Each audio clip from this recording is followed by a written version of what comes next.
This afternoon mga kapatid, as I had already mentioned po sa inyo kanina, ang magiging talakayan po natin ay isang continuation of our mini-series that we had already addressed last week.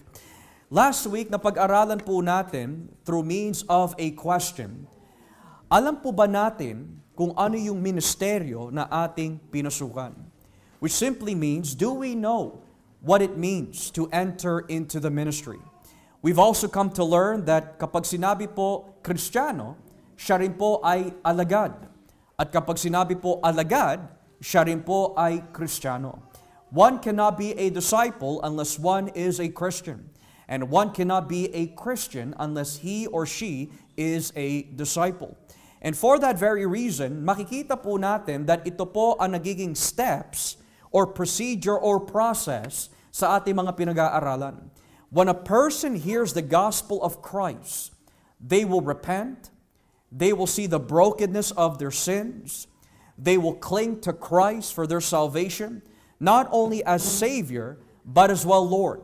Nang ibig sabihin, hindi lang po nila tinatanggap ang Panginoon Jesucristo bilang tagapagligtas o bilang natatanging Diyos na nagpapatawad ng ating mga kasalanan, kundi tinatanggap din po nila sa pamagitan ng pagpapasako that you are my Lord, that you are my God, and that you are my master and ruler. At dahil po dito, handa po sila na maging Kristiyano. Handa po sila na maging alagad. That no matter what the cost, no matter what the price, no matter what is at stake, alang-alang po kay Kristo na nagligtas sa kanila, they are willing to give their lives to Him. And that is even at the cost of loving Christ more than their family. Loving Christ more than their own children. Loving Christ more than their own work. Loving Christ more than the world. Because Christ at the end of the day is the one that will stand and judge us for all that we have done. Bukod pa ho dito, pag ang tao po ay naging alagad at Kristiyano o naging disciple po ni Kristo, what is the next step? Sila po ay magiging parte na ng iglesia. They will have a desire to be a part of a church. Not only attend church, but be a part of a church. Why? Upang sila po ay maalagaan, maaralan, maturuan, at lumago sa kanilang pananampalataya. Kaya naman, pag-aaralan po natin nitong hapon, yung isang katanungan na ito rin ang nagiging pamagat ng ating pag-aaral. Sino ba dapat ang aalagaan ng isang pastor? Sino yung mga tao na dapat alagaan ng mga pastor? Well, sa ating modernong henerasyon, ito na po yung mga usong-usong sagot at yung mga tawag sa maraming simbahan. When it comes to pastoral ministry, may tinatawag na senior pastor, which means siya po mag-aalaga sa mga seniors. Meron naman tinatawag youth pastor. Ang aalagaan naman po niya ay yung mga youth. And then may tinatawag na Sunday School Children's Pastor. Ang aalagaan po niya ay mga bata. Meron naman ay Women's Pastor. Ang tutok lang po niya ay mga kababaihan. And then there is Young Men's Pastor. Mga young men ang tututukan lamang po niya. But in the Bible, meron po ba tinatawag na Pastor for seniors? Pastor for teenagers? Pastor for little children? Pastors for youth? Saan po ba natin yan makikita sa Biblia? Well, from Matthew all the way through to Revelation, it is very clear, wala po yung mga ganong klaseng termino. Matter of fact, if I can touch a little bit po dito sa tinatawag na children's ministry, pastor, it has been often said, kapag tinanong niyo po yung mga ilang pastor sa mga ilang simbahan, if you are a pastor, what kind of pastor are you? A lot of times, ito po maririnig po natin sa maraming mga malalaking simbahan. I am a children's pastor. I am a Sunday school children's pastor. Ngayon, kapag tinanong niyo sila, well, what do you do as a Sunday school teacher's pastor or Sunday school children's pastor? They would say, kami ang nagbabantay sa mga bata. But what about teaching? We teach them a little bit this and that. We get them to color their coloring books. And therefore, I am a children's pastor. Pero yung children's pastor or Sunday school for children, kung titignan po natin sa Biblia, mga kapatid, from Matthew again to Revelation, it is absent. It is absent. Now, another thing historically is, kung ito po ay absent po sa Biblia, well, saan po ito nanggaling? Saan po ito nauso, lumitaw? Anyone who studies history will come to learn that there was an Englishman in Gloucestershire, England, by the name of Robert Raikes. Si Robert Raikes ay isang Kristiyano. He was also a newspaper publisher in the late 18th century. Between 1736 to the year 1816, by the man by the name of Robert Raikes, siya ang nagpauso na tinatawag na Sunday School Ministry for Children. Pero we must understand, may dahilan kung bakit niya po ginawa ho ito. Yung Sunday School Ministry noon ay hindi kagaya po ngayon. And that is what I want to explain. Ang ginawa po ni Robert Raikes is that natagpuan po niya ang mga bata in the 18th century during his period that from Monday to Saturday, ang mga bata from the ages of 6 pataas ay nagtatrabaho na. Wala silang panahon na makapag-aral. Wala silang panahon to read or to write. They were uneducated. They were illiterate. Kaya naman, the crime rate nung panahon po na yon ay mataas. Maraming mga bata or teenagers, young children ay nakukulong because of lack of education, because of lack of leadership, because of lack of teachings of the Bible. Kaya naman si Robert Raikes ay nagkaroon po ng conviction. Nais po niya that we need to teach these children who are orphans, mga walang ama, mga ampon, na hindi inaaralan ng salita ng Diyos. Let us take it upon ourselves through the church, through the Anglican Church, na turuan at aralan ang mga batang ito. Because they're working, they are very high in crime, wala sila mga ama, mga ampun sila, walang nagtuturo na salita ng Diyos sa kanila. Let us evangelize them. At dito lumitaw, Sunday School for Children. Maganda yun. That is biblical kasi ini-evangelize yung mga walang magulang, yung mga walang ama, na walang nagtuturo sa kanila. Pero yung Sunday School sa ating panahon ay iba na. It is not evangelistic. Ito ho ang nangyayari ngayon. I am a pastor of the children's ministry. So that means, hindi ako makikisama sa Sunday service kasi binabantayan ko ang mga anak na mga kapatiran. Meron naman, binabantayan namin sila afterwards or before the service, but we don't share Christ to them. So sa takbo po ng modernong simbahan, ang nangyayari is, it's either the fathers and the mothers of the church do not teach their children, kaya binibigay na lang to the children's pastor. Meron naman, they don't really care about the teachings of the Word, they just give their children, nawa na sila'y mabuksan. At meron naman, they cause their children to go, pero sila mismo ay hindi uma-attend. So, sa isang praktikal na termino, ang Sunday School po sa mga bata ngayon, na kung tawagin po Sunday School Pastoral Ministry, is nothing more than daycare. Yun ang nangyayari po ngayon. Now, when we have spoken to some pastor friends noon, tinanong po namin sila, so what do you guys do? Well, I'm a youth pastor, I'm a children's pastor, I'm that pastor. Pero nung tinanong po namin sila, have they made a confession of faith? Have they said and confessed in their words, I accept Jesus, I repent of my sins, and I want to commit my life to Christ? Silence. So ang usong-uso po ngayon ay yung pananaw, ang mga pastor ay nag-aalaga ng mga tao who has never made a commitment to the church. Youth pastor is nothing more than saying, aalagaan ko yung mga bata na lumaki sa church but never made a profession or commitment in the ministry. Meron naman, aalagaan ko yung mga bisita that has never made a profession of faith, doesn't want to commit to the church, yun ang aalagaan ko. Pero yun po ba ang itinuturo ng Biblia? Kitang-kita po natin dito, may dalawang salita na binanggit ng dalawang beses na magtuturo sa atin kung sino po ang dapat alagaan ng mga pastor. Sabi po in verse 2, alagaan ninyo. Ang kausap ni Pedro dito ay mga pastor. Alagaan ninyong mabuti ang mga mananampalatayang kasama ninyo. Katulad sila ng mga tupa at kayo naman ang mga tagapag-alaga nila. And then naulit na naman sa verse 3. Sa verse 3, huwag kayong maghari-harian sa mga mananampalatayang ipinagkatiwala sa inyo upang alagaan, kundi maging halimbawa kayo sa kanila. Yung English word na ginamit po dito is the word flock.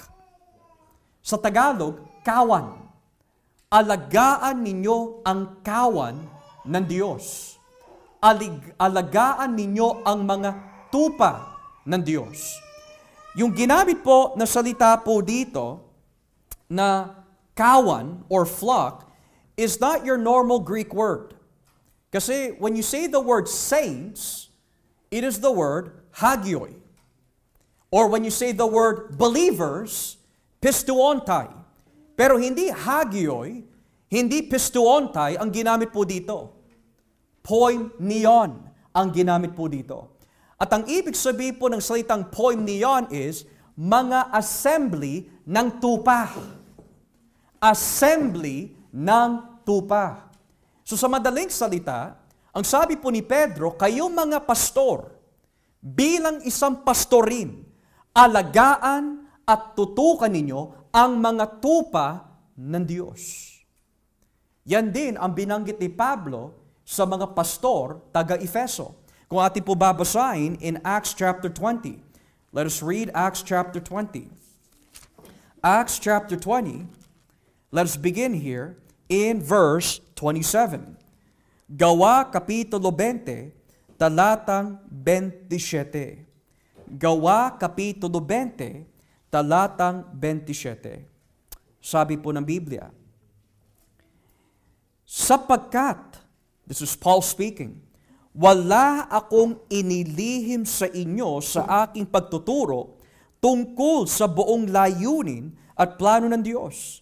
Verse 28, ingatan ninyo ang iyong sarili at ang lahat ng mga mananampalatayang pinababantayan sa inyo ng banal na Espiritu.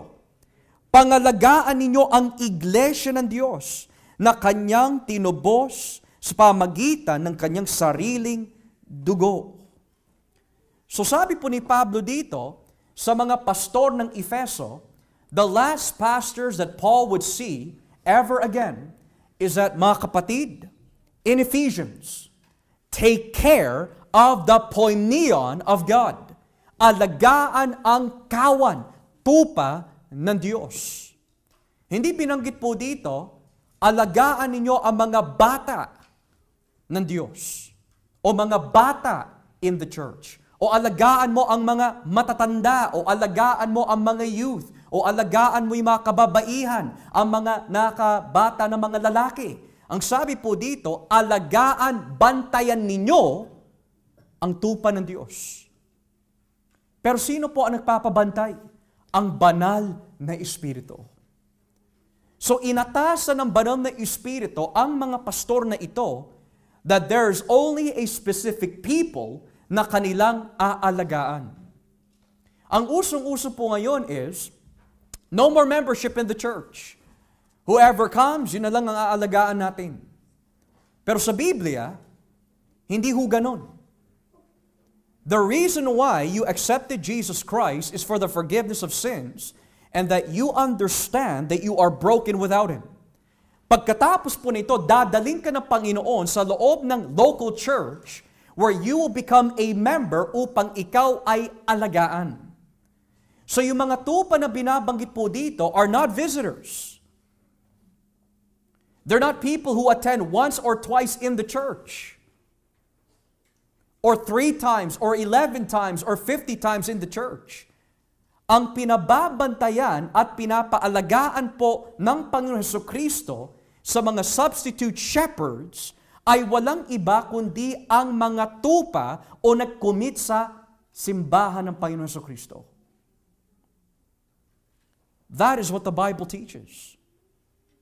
Another usong-usong filosofiya po in modern churches today is, you have to take care of everyone.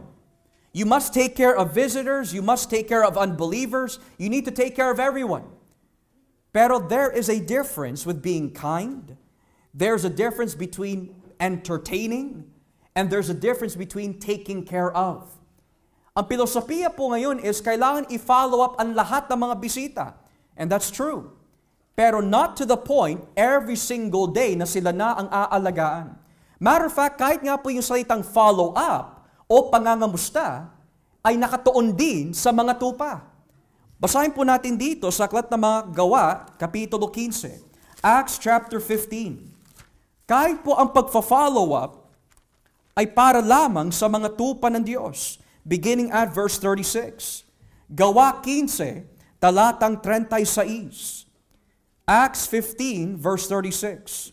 Tignan niyo po ang nakalagay dito. Makalipas ang ilang araw, sinabi ni Pablo kay Bernabe, bumalik tayo sa lahat ng bayan na pinangaralan natin ng salita ng Diyos at dalawin natin ang ating mga kapatid para malaman natin ang kalagayan nila. Uulitin ko po, bumalik tayo sa lahat ng bayan na pinangaralan natin ng salita ng Diyos. Which means these are individuals that have been given the gospel and have accepted the terms of the gospel. And how do we know this? At dalawin natin, that's your follow-up, ang ating mga kapatid para malaman natin ang kalagayan nila. So hindi po sinasabi, ang araw-araw mong kakamustahin o i-entertain in your own ministry ay yung mga bisita, o yung mga unbelievers, o yung mga hindi na-commit sa gawain ng Diyos. Ang sabi ng Biblia, alagaan at dalawin ang mga kapatid sa pananampalataya. The word kapatid na ginamit po dito is another way of saying, yung mga tumanggap sa salita ng Diyos at parte ng ministeryo ni Kristo. So ngayon, when we look at the biblical analysis, when we look at the biblical data, it is very clear that the church, the main focus and central attention ng mga pastor ay walang iba kundi ang mga tupa ng Diyos. But then a question might arise. Pastor, you keep mentioning tupa, tupa, tupa. Ano ba ang ibig sabihin ng tupa? Ano ba ang ibig sabihin ng maging tupa ng Panginoon? Well, in order to understand that, we must go to the Gospel of John, chapter 10. John chapter 10. Simulan po natin dito sa talatang 11. John chapter 10, beginning at verse 11. We must understand that Jesus is the pastor. At tignan po natin kung sino po ang kanyang atensyon and focus sa kanyang pagiging pastor. Verse 11 in John 10. Ako ang mabuting pastol. At ang isang mabuting pastol ay handang mag-alay ng kanyang buhay para sa kanyang mga tupa. I am the good shepherd.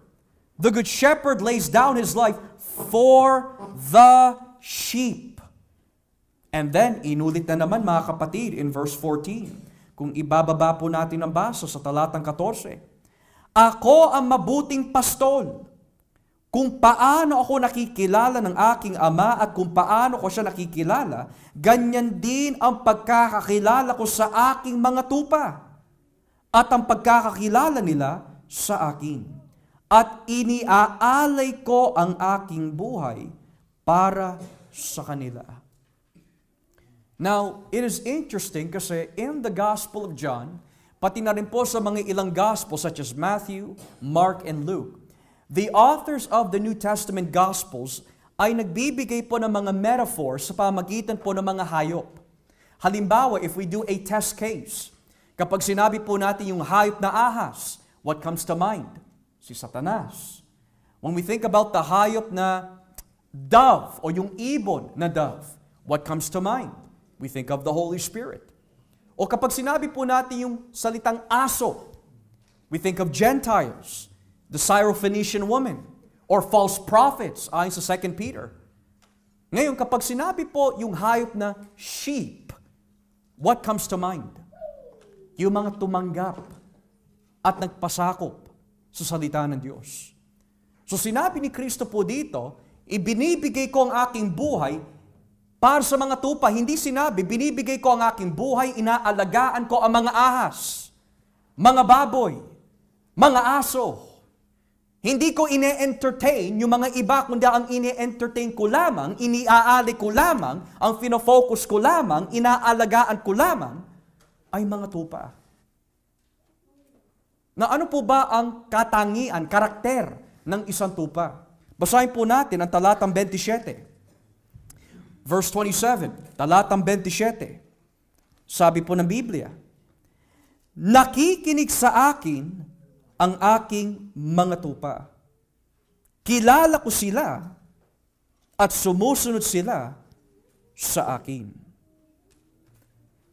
My sheep listen to my voice. I know them and they follow me. What does that mean?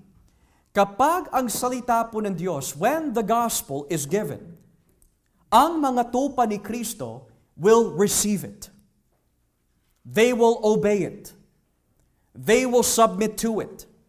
At ang aksyon at bunga ng kanilang pagtanggap, sabi ni Kristo, at susunod sila sa akin. Now, this is connected sa ating pinag-aralan last Sunday. What is a Christian? It is a disciple. What is a disciple? It is a Christian. And what is the fruit of a Christian? Sabi po dito, nakikinig sila sa akin, they have accepted the gospel, handa nila ibigay ang kanilang buhay for the gospel, at ang bunga po nun, susunod sila sa akin. Pero hindi lang po yun, mga kapatid. Ang mga tupa ng Diyos, they also have discernment. Hindi lahat ng mga mangangaral pinapakinggan nila.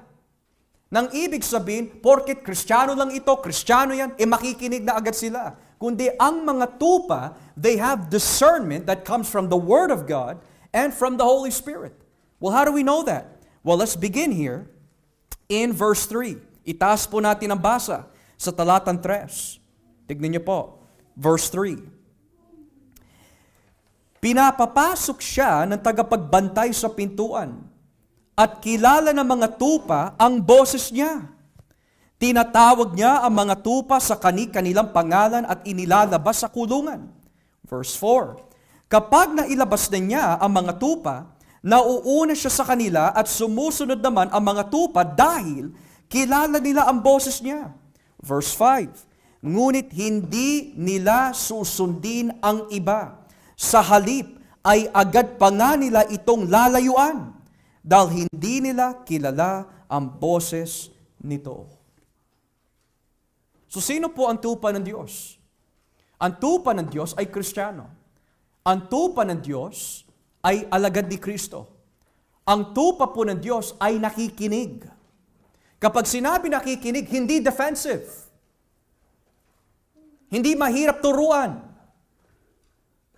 Hindi mayabang. Hindi nangangatwiran. Hindi pilosopo. Nakikinig tupa Nang ibig sabihin, hindi siya mas marunong kaysa kay Jesus. Kapag may sinabi si Jesus mula sa kanyang salita, yung tupa, hindi na siya nangangatwiran, kundi sumusunod. Dahil kilala niya ang boses ng kanyang pastol. Sabi po ng Biblia, nangunguna si Jesus sa kanila at sila naman ang sumusunod. Hindi yung nangunguna ang tupa, si Kristo ang sumusunod. At ano po ang ibig sabihin na nangunguna ang tupa? May sarili silang paraan ng paglilingkod. Panginoon, ikaw ang sumunod sa akin. Panginoon, ikaw mag-adjust sa akin. Panginoon, ikaw ang makinig sa aking katwiran. Hindi ganun ang tupa. Imagine, kung walang ibinigay na instruction si Jesus sa sino dapat ang alagaan. Kung walang binanggit ang Panginoon sa kung sino po ang dapat alagaan, maagang mamamatay ang mga pastor. Imagine, nag-aalaga ka ng tao na umaattend sa church for 50 years, pero they've never given their life to Christ. O yung mga youth pastor, inaalagaan po nila mga kabataan who's never made a profession or confession of Christ. Or yung mga children's pastor, inaalagaan po nila yung mga bata. They're nothing more than daycare teachers. They're wasting their whole ministry on taking care of a people that never gave their lives to Christ. So ngayon, the question is, Pastor, what does that have to do with us? There is a reason kung bakit nais po namin kayo tutukan. At sa mga bisita namin, we love you, we desire for you to come to Christ, we desire for you to hear the Word of God. Pero hanggat hindi mo binibigay ang buhay mo kay Kristo upang ikaw ay alagaan ni Kristo through means of a pastor and a church, hindi ka namin maaalagaan. We will entertain you, we will be kind to you, we will pray for you, we will love you, we will give you the gospel, pero yung pangangalaga, pagfa-follow up, to disciple, hindi namin maibibigay ho yun sa inyo. Why is that? Because the job of a pastor, ayon po sa sinasabi ng Banal na Espiritu, ay pinababantayan ng Espiritu Santo sa pamamagitan ng mga ito, ang mga tupa na binili ni Jesus. Now think about it this way. Most of us ay naging babysitter before. I know I have. Can you imagine this? Yung magulang ng bata na iyong aalagaan at pinababantayan, sinabi sa'yo, alagaan mo ang aking anak. Pero ang ginawa ko, inalagaan ko yung kapitbahay nila, pinabayaan ko naman yung kanilang anak. Ano kaya ang mararamdaman ng magulang kapag siya'y bumalik at nakita, hindi mo inaalagaan yung pinababantayan niyo sa inyo? Galit. Or imagine, dinala mo ang yung sanggol sa daycare. Pero ang ginawa ng mga daycare supervisors, pinabayaan ang anak mo. At ang tinutukan, yung mga matatanda rather than yung mga sanggol. Ano ang mararamdaman mo bilang magulang? Kapag ikaw ay bumalik at madatnan mo nawawala ang iyong anak. Galit. Yun din ang Panginoong Jesus. Mananagot ang mga pastor kung hindi nila binabantayan o tinututukan ang mga tupa na kanyang tinubos. Kaya mapapansin po natin bakit ina-announce po palagi in the church. Mga kapatid, let us know kung ano po yung kalagayan ninyo. Let us know where you are. Let us know if you're able to make it because it's more than just attendance. Mananagot kami at mananagot din kayo as professing Christians sa Kanya bilang Pangulong tagapag-alaga natin. Yun ang sinasabi ng Biblia. Kahit follow-up, nakatuon sa mga tupa. Ang pag-aalaga, nakatuon sa mga tupa. Well, Pastor, hindi ako naniniwala na si Pablo lang nagsasabi niyan. Si Pedro lang ang nagsasabi niyan. Babasahin nga po natin kung ano sinasabi ni Kristo sa John chapter 21. Juan 21. Sino ang dapat alagaan ng mga pastor? John chapter 21, talatang 15. John 21, verse 15. Tignan niyo po. Pagkatapos nilang mag-almusal, sinabi ni Jesus kay Simon Pedro, Simon na anak ni Juan, mahal mo ba ako ng higit sa pagmamahal nila? Sumagot si Pedro, Opo, Panginoon, alam niyo po na mahal ko kayo. Sinabi ni Jesus, alagaan mo ang aking mga tupa. Verse 16, muling sinabi ni Jesus, Simon na anak ni Juan, mahal mo ba ako? Sumagot si Pedro, Opo, Panginoon, alam niyo po na mahal ko kayo. Sinabi ni Jesus, alagaan mo ang aking mga tupa. Verse 17, sa ikatlong ulit ay sinabi ni Jesus, Simon na anak ni Juan, mahal mo ba talaga ako? nasaktan si Pedro dahil 3 beses na siyang tinanong kung mahal niya si Jesus. Kaya sumagot siya, Panginoon, alam niyo po ang lahat ng bagay. Alam niyo rin po na mahal ko kayo. Sinabi sa kanya ni Jesus, alagaan mo ang aking mga tupa. Now, to make things clear, when it comes to the church, at may mga bisita po tayo, we are to entertain them. We are to love them, asikasuhin po natin sila, welcome them wholeheartedly, pero there's also a limit. And what do you mean by limit? What we mean by entertain is, we ask them, ano yung feedback po ninyo about the gospel? Have you accepted Christ? Do you want to repent of your sins? Do you want to serve in the local church? Kapag sinabi nila, no, no, no, we have no more business with them. Nakarinig na sila eh. We still love them. Kakamustay natin sila when we're there. We will say hi to them. Mamahalin po natin sila. Pero yung tutukan, alagaan, that is not the job of the pastor. The job of the pastor ay aalagaan those who are willing to commit to Christ. Tagapagbantay. So bakit po namin kayo tinututukan? Because you yourselves have made the commitment to serve Christ through His body. So when you say, I want to be a part of the church, what you're really saying is this, gusto ko magpasakop kay Kristo. Gusto ko magpasakop sa Kanyang paraan. Gusto ko dumago kay Kristo. That is what it means. But a person who says no, no, no. Kaya sa mga bisita po namin, sana wag po kayong magalit kay pastor. Hindi dahil iniiwasan po namin kayo. Hindi dahil binabastos po namin kayo. Mahal po namin kayo, pero the time and the effort and the strength ay para lang sa mga tao that have heard the gospel, understand the gospel, and want to serve Christ through means of the church. Now, how do you know that yung mga tumanggap ng ebanghelyo ng tama ay inilalagay sa church agad?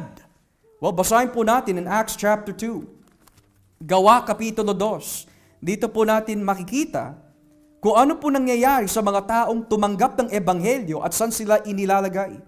Acts chapter 2, at simulan po natin dito in verse 40. Acts chapter 2, beginning at verse 40. Sabi po ng Biblia, marami pang ipinahayag si Pedro para patunayan sa kanila ang kanyang sinabi. At hiniling niya sa kanila, iligtas ninyo ang iyong sarili sa masamang henerasyong ito. Verse 41, marami ang naniwala sa kanyang mensahe at nagpabautismo agad sila. Nang araw na iyon, mga 3,000 na tao ang nadagdag sa mga mananampalataya. Or in English, 3,000 were added to their number that day. Sino yung sila? Sino yung there na binabanggit po dito? The church. So there was a church in Acts 2. The church was born in Acts 2. At yung mga pinangaralan po ni Pedro, when Peter preached the gospel, ang effect or impact ng ebanghelyo is this. Nagkaroon sila ng takot sa Diyos. Nagsisiho sila. Nais po nila na agad na sila'y bautismuhan. At hindi lang po yun, inilagay sila ng Panginoon in the church that same day. Bakit po? Dahil ang tupa, when they hear the gospel voice of Christ, sumusunod agad po sila. Pero ano po yung naririnig po natin ngayon kapag ang mga tao po that come to church, naririnig po nila ang gospel, ano po yung mga dahilan at rason why they cannot commit their lives to Christ? Wala akong oras. Natatapat ang gawain sa aking mga gawain. Wala na ako oras. I'm sorry. Meron naman iba, I'm not ready yet. I'll think about it. Meron naman iba, what if I fail? Beloved, you are always going to fail. On this side of life, we will always sin, but we have Christ, who is our assurance. There are others, aayusin ko muna sarili ko and then I'll serve Christ. Malabo. Jesus says, apart from me, you can do nothing. Nowhere in the Bible can we ever see that through our own strength, we can fix or change ourselves. If that were the case, hindi na sana ibinigay ang banal na Espiritu. That's why there are a lot of people who are afraid to come to church and be a part of ministry dahil hinihintay muna nila na babago ang kanilang mga sarili. The only change that can change you is the Word of God. Well, you can go to therapy, pero kapag wala ang Ebanghelyo, that's not going to change you. You can isolate yourself, pero kapag wala yung Ebanghelyo, you will not be changed. Meron naman iba, I don't come to church because people are too serious here. Puro na lang Biblia pinag-uusapan. Baka hindi ka tupa. My sheep hear my voice. Nagagalak ang tupa sa salita ng Diyos. Baka nasa laman ka. If a preacher preaches the flesh, dadami ang church kasi tad-tad ng flesh. If a preacher preaches to the sheep, kahit kukunti lang po yan, at least nakita niya kung sino yung pinababantayan ng Espiritu Santo. Kahit nga po ang Panginoon Jesucristo ito po yung usong-uso na narinig po natin sa mga simbahan. Pastor, alam mo kung in-entertain mo lang yung tao na yon, kasi nasaktan siya dapat hinabol mo siya. Kasi way din yun para sila'y maging kasapi ng church. If you chase people after they heard the gospel, they will come and be a part of the church. But let's see what Jesus did in John chapter 6. John chapter 6. Yan po ba ang ginawa ni Kristo? Hinabol po ba niya yung mga taong ayaw makinig? John chapter 6. And let us begin here in verse 60. John 6, verse 60. Tignan niyo po. Nang marinig iyon ng mga tagasunod ni Jesus, marami sa kanila ang nagsabi, mabigat ang itinuturo niya. Sino ang makakatanggap nito? Kahit na wala nagsabi sa kanya, alam ni Jesus na nagbubulong-bulungan ang mga tagasunod niya dahil sa mga itinuro niya. Kaya sinabi niya sa kanila, hindi ba ninyo matanggap ang mga sinabi ko? Paano pa kaya kung makita ninyo ako na anak ng tao na pumapaitaas pabalik sa aking pinanggalingan? Ang banal na Espiritu ang nagbibigay buhay. Hindi ito magagawa ng tao. Ang mga salitang sinabi ko sa inyo ay mula sa Espiritu at nakapagbibigay buhay. Pero may ilan sa inyo na hindi sumasampalataya. Sinabi ito ni Jesus dahil alam niya sa simula pa kung sino ang mga hindi sumasampalataya at kung sino ang magtatraidor sa Kanya. Ito ang dahilan kaya sinabi ko sa inyong walang makakalapit sa akin malibang ipinahintulot ng Ama. Dagdag pa ni Jesus. Verse 66, mula noon, marami sa mga tagasunod niya ang tumalikod at hindi na sumunod sa Kanya. Kaya tinanong ni Jesus ang 12 apostol, kayo ba gusto rin ninyo umalis? Sumagot si Simon Pedro, Panginoon, kanino pa po kami pupunta? Kayo lang ang may mensaheng nagbibigay ng buhay na walang hanggan. Sumampalataya kami sa inyo at alam namin kayo ang banal na sugo ng Diyos. Sinabi pa ni Jesus sa kanila, hindi ba't pinili ko kayong 12, pero ang isa sa inyo ay Diablo? Ang tinutukoy ni Jesus ay si Judas na anak ni Simon Iscariote. Dahil kahit kabilang si Judas sa 12 apostol, tatraidorin niya si Jesus sa bandang huli. Now look at this. Sinabi ng mga tao, Pastor Jesus, Jesus, teacher, ang sakit ng iyong pangangaral, ang higpit mo.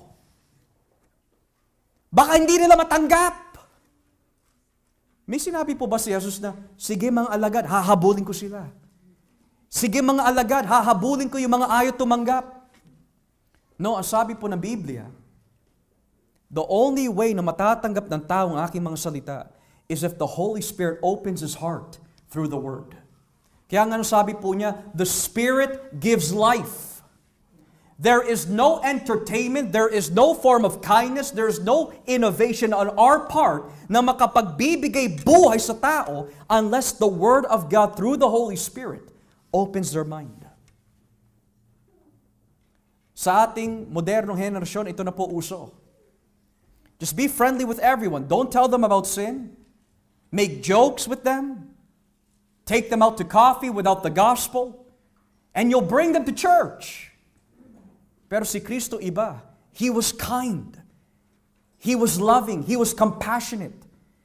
Pero tignan niyo po yung ginamit po niya na paraan upang makuha yung mga tupa. The preaching of the word.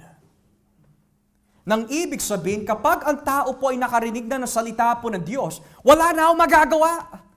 Wala na ho tayong magagawa. Walang magagawa ang simbahan upang ang tao po ay lumapit kay Kristo maliban lang kung tatanggapin niya ang salita ng Diyos. So that comes back sa aking katanungan through means of our title. Sino ba ang dapat alagaan ng pastor? It's the sheep.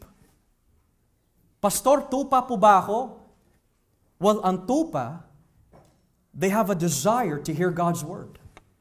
Do you have a desire to hear God's word? Ang tupa, kung nasaan si Jesus, may nais po niya sa pamagitan ng pagsisikap na sumunod kay Jesus. Do you want to follow Christ o napipilitan ka lang? Kasi nandito si Mister, nandito si Mrs., nandito ang aking mga anak, pero napipilitan lang ako. Then you should examine if you're really a sheep of God. Yung kinanta po natin kanina, though none go with me, I still will follow. Though none go with me. Maraming ganyan. Hindi ako attend ng church, wala si Mrs. Anong klaseng tupa tayo? Pastor, wala ako ride, hindi ako makakapunta. Pero pagdating sa papunta States, Pilipinas, Europe, nakakapunta tayo. Why? Bakit po ganun? Is because a true sheep of God, regardless of the circumstances, though not perfect, sisikapin po niya to follow Christ. Yun ang mga taong may kabuluhan na alagaan. Hindi yung mga tao ayaw makinig, mahilig mga tuwiran, matitigas ang ulo, mas marunong pa sa salita ng Diyos. Walang kabuluhan ang experience natin sa church kung hindi tayo namumunga. Because the evidence of true growth is obedience to the Word of God. Not what you have done, not what you put in the church, not the money you donated, but obedience. Now, another wrong term is this. Ayoko sumali sa church because it's too legalistic. Well, what does the word legalistic mean? The word legalism in the Bible is another way of saying, naglalagay ka ng batas na hindi mula sa Diyos, kundi mula sa tao, pero inilalagay mo sa Biblia upang ang tao ay maligtas. Halimbawa, here is legalism. If none of you wear tuxedos in the church, you're not saved. That's legalism. Legalism is, if you don't listen to Hillsong, if you don't listen to Bethel, if you don't listen to other music, well, you're not really a saint. You're not really righteous. Or yung iba naman, if you don't listen to hymns only, you're not saved. That's legalism. Legalism is, kapag yung gamit mo na Biblia ay hindi King James, hindi ka rin ligtas. That's legalism. Pero yung sabihin po natin, mga kapatid, ito ang sinasabi ng Biblia, kailangan po nating sumunod. Hindi legalism ang tawag doon. Discipleship. Ang taong ayaw makinig sa salita ng Diyos ay ang taong ayaw magpa-disciple. Kaya nga mga kapatid we need to ask ourselves the question, what am I doing here? Why am I a part of this church? Para lang po ba masabi that you have a church? Para lang po ba masabi that uma-attend ka? Para lang magpakitang tao lang tayo? What is your purpose why you're in the church? The number one reason why you're in the church ay para ikaw ay maaralan. Hindi pang Sunday lang. Minsan mga kapatid, nakikita lang po tayo ng Sunday. Pero yung Sunday po na yon, may hadlang pa.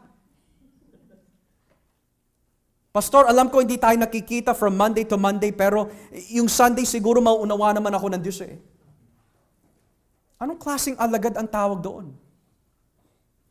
Pagdating naman sa simbahang Katoliko, ito po yon. You all have witnessed this. Pwede ka pumasok, Walang mangangamusta sa iyo. Pwede ka rin lumabas. Wala rin maghahanap sa iyo.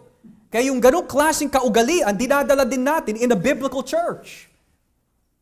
Umaalis na lang tayo na parang simbahang Katoliko. Hindi yan ang natutunan natin sa Panginoon Jesucristo. Hindi yan ang natutunan po natin sa Biblia. Ang natutunan po natin sa Biblia is respetuhin natin ang Panginoon Jesus sa pamamagitan ng pagmamahal sa bawat isa. Not unless ibang Kristo ang natutunan mo.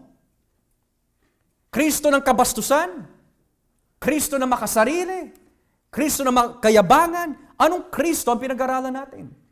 Kaya nga sabi po ni Pablo sa Efeso 4, kung talagang natutunan nyo si Kristo, lumayo kayo sa mga gaytong bagay na nakakatisod. So sino po ang dapat alagaan namang namumuno sa church?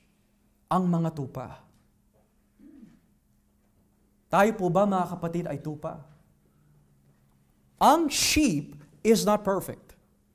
A sheep will sin, a sheep will fall, a sheep at times will backslide. But the sheep of God will always come back dahil pinabalik siya ni Jesus. For those who are here bilang visitors, have you prayed which church you should commit to? Hindi po pwede, puro lang tayo attend. Dapat may pagtutunguhan ng ating mga napupuntahan at ang ating naririnig. Dapat may nag-aalaga sa iyong spiritual. Because the more you hear the Word of God and the more you do not respond to the gospel, the more you will be made accountable on the day of judgment. Meron naman, alam mo, uma-attend ako kasi ang sarap makinig. Well, what's next? Hindi po pwede, uma-attend lang po tayo, walang nangyayari. Kailangan, inaaralan kayo, dinidisciple kayo. Inaalagaan kayo. Pero kung ayaw ninyo maghanap ng church na mag-aalaga sa inyo, that means hindi nyo nauunawaan kung anong ibig sabihin ng Ebanghelyo. Dahil ang taong nauunawaan niyang Ebanghelyo, hindi hadlang sa kanya ang oras para kay Kristo. Hindi hadlang sa kanya ang paglilingkod kay Kristo. Hindi hadlang sa kanya na siya'y aralan, turuan. Dahil marami siyang alalahanin sa buhay. Handa po niya isang tabi po yun alang-alang kay Kristo. Kaya nga, kung natatandaan po natin ang talinghaga ng ating Panginoon Jesus sa Mateo 13, pagdating po doon sa lupa na matinik, ito yung mga taong nakarinig, pero dahil hindi nila maisantabi ang mga alalahanin at ang nais na yumaman at yung mga bagay dito sa mundo, hindi sila lumago.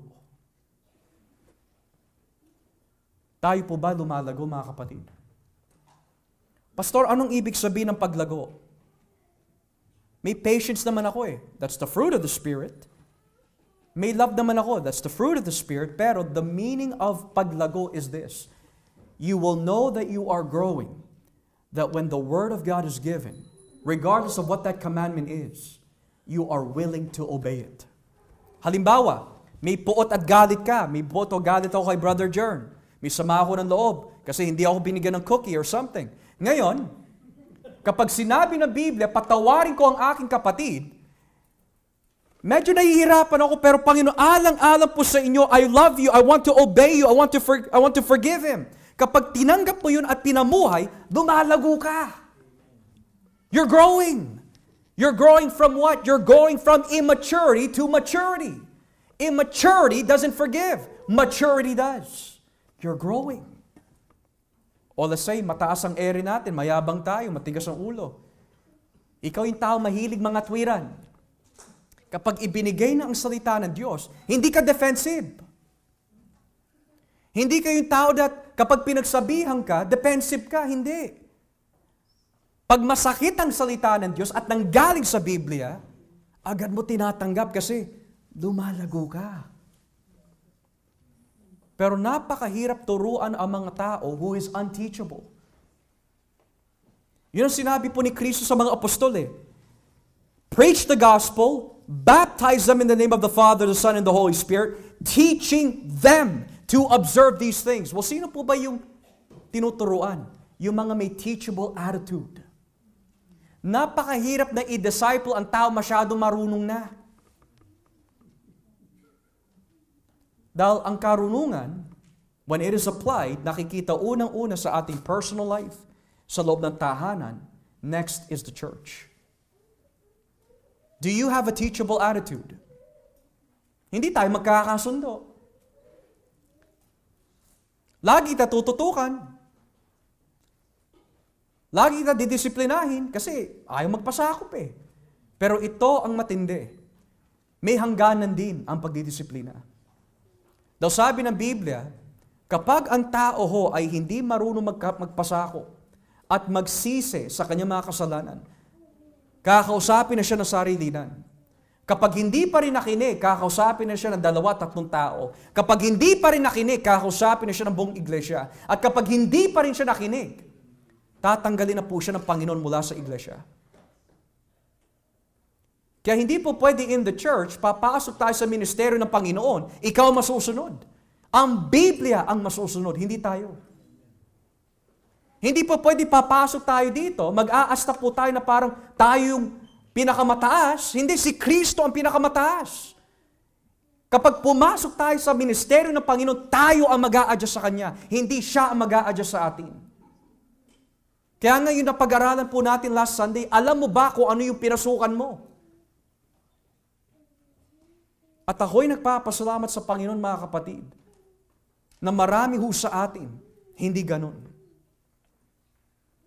Bagamat tayo po ay nagkukulang, bagamat tayo po ay nagkakasala, ang takot at conviction na nagbumula sa Espiritu Santo, nananatili pa rin ho sa atin.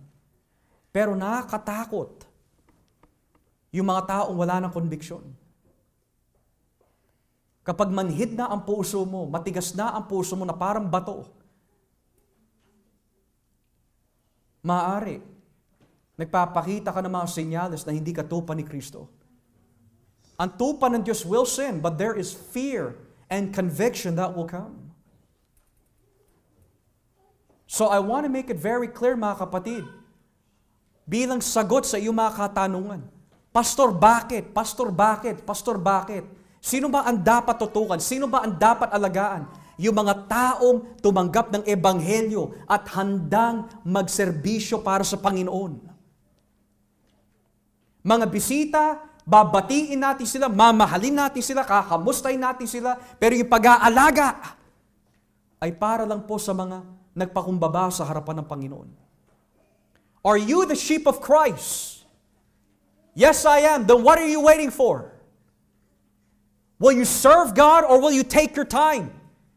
Sabi po ng Biblia, redeeming the time for the days of evil. You do not know when Jesus Christ will come back. Kaya napakaganda po ng himno. Kailan pa ibibigay ang buhay mo sa Diyos? Kailan pa? Kapag hindi ka na makalakad, kapag ikaw ay nagkaroon ng sakit karamdaman na sobrang matindi, na ikamamatay mo na, kung ikaw ay nasa bedridden state, kailan mo pa ibibigay ang buhay mo kapag natagpuan mo na ang kayamanan na gusto mo makamtan? Kailan pa?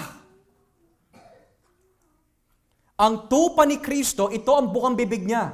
Christ, Christ, the gospel, the gospel. Hindi pera, kayamanan, kamunduhan, kahalayan, kalaswaan, hindi ko ganun. When you are a sheep of God, kung sino ang magulang mo, yun din ang bunga mo. Kung magulang natin si Kristo, as Christ is, so shall we be. Kaya ngayon mga kapatid, I hope that we understand.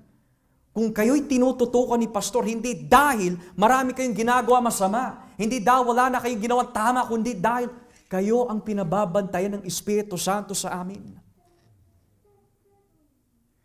Pero kung ayaw ho natin ganun, bukas ang pinto. Malulungkot kami, pero bukas ang pinto. Ayaw mo yung tinututukan ka, ayaw mo yung kinakausap ka, ayaw mo yung dinidisiplinahin ka, ayaw mo yung ikaw yung inaalagaan, fino-follow up, hinahabol. Kambing ang tawag doon, hindi tupa. Ang kambing independent. Ang kambing marami sinasabi pag hindi ka nakaharap. Ang kambing laging galit yan sa salita ng Diyos. Ang kambing is rebellious. Pero ang tupa, they may not get it the first time, pero pinagbubulay-bulayan nila yung mga narinig nila. And the Holy Spirit will reveal that to them. So there will be times, mga kapatid, where kapag kayo ay dinisiplina, masakit, masusugatan talaga ho tayo. And at that very moment, there will be cases where at that time na kayo ay dinisiplina, hindi nyo agad mauunawaan. Minsan lalabas sa ating bibig, ang higpit naman, sobra naman, stricto naman, pero habang pinagbubulayan mo ang salita ng Diyos, magiging malinaw ho yun. Pero kapag sarado ang isip natin, hindi mo makikita. Kasi emosyon ang umiiral, hindi salita. Emosyon. Kaya tayo po ba ay tupa? If you are a sheep of God and you said, I want to serve in this church, this is what you will expect. Tututukan namin kayo, aalagaan namin kayo, aaralan namin kayo. Huwag sana lumabas sa ating mga bibig. Sobra naman yan! Stricto naman yan. Lagi ka naman kami tinututukan. Hindi, alam nyo dapat kung ano ang iyong pinasukan. Tulad ng trabaho. Saan ka nakakita ng tao nag-apply sa trabaho, hindi niya alam kung ano yung papasukan niya. Tapos pagdating niya doon, ang hirap naman dito, sabay aalis. Hindi, you need to count the cost. When you're serving Christ, count the cost. Ang para kay Kristo, ang para sa mundo. And when I say mundo, I'm not talking about the sinful system. I'm talking about your responsibilities. Hindi po pwede, masobra yung mga bagay para sa atin, kukunti lang para kay Kristo. At bukod pa ho dito, kaya matalas lagi ang salita ng Diyos. Hindi para lang po tamaan tayo, kundi para tumibay tayo. Kasi kung masyado tayo maramdamin, sensitibo, hindi ka lalago. Every Sunday na lang, baksak lagi ang mukha. Bakit? Tinamaan ako eh. Instead of matuwa na Panginoon, salamat po. Kasi ang lahat ng yung dinidisiplina ay yung mga minamahal. O kapag tinamaan tayo, mangangatwiran tayo, huhugot tayo, gagamit tayo ng talinghaga, pero patama doon sa pangangaral. Hindi ganun ang tupa. Ang tupa, nakikinig muna siya, pinagbubulay-bulay niya. Bakit kaya nasabi ng Panginoon yun? Bakit ang habde? Bakit ang sakit? Bakit ako tinatamaan? Why? It's because the Holy Spirit sees something that we do not see. And until we receive what the Holy Spirit is saying, hindi tayo lalago. So, if we are defensive sheep, walang mangyayari sa atin. And we know what's scary about being defensive, mga kapatid? Ang taong defensive that doesn't want to be corrected, that doesn't want to humble themselves, mahihirapan maniwala ang tao sa iyo kapag ikaw ay nagbahagi. Because you're defensive. You're unteachable. You always want to be right. That's not the character of a sheep. The only one who is right is Christ. The only one who is perfect is Christ. So now I leave up the decision with you, mga kapatid, and for our visitors. This is not a sermon. This is about your life. Aanin ko ang sermon na magpapasarap sa tenga ng tao. Pinag-uusapan natin dito, buhay na walang hanggan. Do you want to be discipled or not? If not, the door is open. If yes, let us know. I commit myself to Jesus. Gusto ko na alagaan ako ng pastor. Gusto ko na tutukan ako. Gusto ko matutunan si Kristo. I want to grow in my love for Jesus. Let us know. But if you're in the second category, I need to pray about it. Kasi when you commit to a ministry, you're committing for life. Gawin mo yun, kapatid. Gawin mo yun. Pero if you're in the third category, pag-iisipan ko muna kasi may mga bagay pa na inaasikaso ko pa eh. Well, hindi ka namin i-entertain. Narinig mo na eh. If you don't understand the gospel, you are not our concern. Our concern are the people who want to serve Christ. We will still love you. We will still pray for you. But you will not be our priority. Church is not an assembly for unbelievers. Tatandaan niyo po yan. Church service is not an assembly for unbelievers. It is a gathering of believers to worship Christ. Yun ang church. Kaya hindi na bali ko konti, pero yung konti ay tunay. Hindi na bali paunti-unti may dinadagdag ang Panginoon in a slow matter, pero tunay naman ang dinadagdag. Kesa bilis dumami, marami din pupunta ng impyerno. I hope we understand, mga kapatid, kung ano po ang tungkulin ng isang namumuno. Kung hindi pa tayo nakapagdesisyon na ibigay ang ating buhay sa Panginoon upang paglingkuran siya sa loob ng ministeryo, at least alam mo na kung ano po yung priority namin. Ang priority namin ay alamin kung ano po katatayuan ng mga tupa. Ang priority po namin ay pakinggan kung anong kalagayan ng mga tupa. Pero kung ikaw ay nakarinig na ng salita po ng Diyos pero you cannot decide yet, we will love you, but you will not be our priority. Because ang pinababantayan lang ng Espiritu Santo ay yung mga tupa ni Kristo. Are you God's sheep? Have you accepted the gospel? Do you want to serve in the ministry? Serving in the ministry is thanksgiving to God. Tatandaan niyo ho yun. Don't look at it as work lang. Kapag sinabi mo, Panginoon, I want to serve in your ministry, that is your expression of saying, thank you for saving my soul. Thank you for saving my soul. Here is my time. Here is my life. Here is my body. I want to use it for the ministry. Because when you look at the Bible, from Matthew to Revelation in the New Testament, wala tayong makikita na pwede natin paglingkuran ang Panginoon apart from the church.